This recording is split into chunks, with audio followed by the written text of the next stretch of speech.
do you make cinematic base like this? Take 10 minutes. I'll tell you in 3 minutes. The first thing we need to do is add a black image to our timeline. Then I add the video clips I want to make to the timeline and trim and cut them as needed. If you don't know how to trim or cut, watch the video I posted earlier. The link is in the description.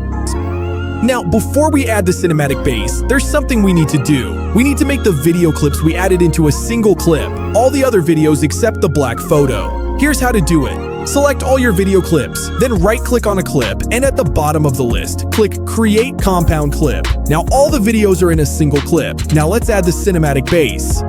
First, we need to go to Mask under the Video tab. Then click on Add Mask. Keep in mind, we are adding this mask to the compound clip we just created. So you need to click on that specific clip first before adding the mask. I've actually done a full video explaining everything about masks. You can go check it out. The link is in the description.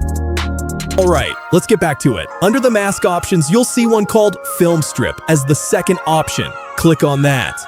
The mask is added now. You can see the mask applied on the screen. By placing your mouse on these white handles, we can resize it to any size we want. I'll just adjust this. Yeah, this size is good enough for me. Now let's play it and see. Awesome!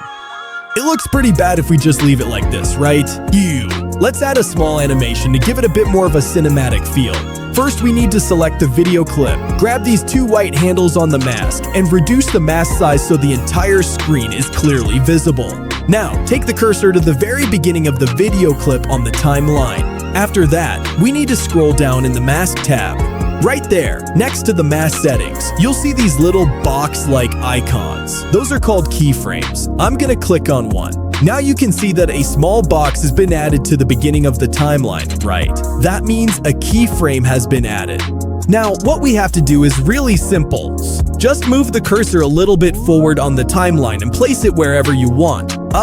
This spot is good for me. For the final step, grab these white handles on the mask on the screen and adjust the cinematic bar size to your liking again. As soon as you change it, a keyframe will be automatically added to the timeline below, right where you placed your cursor. We are done. Now let's play it.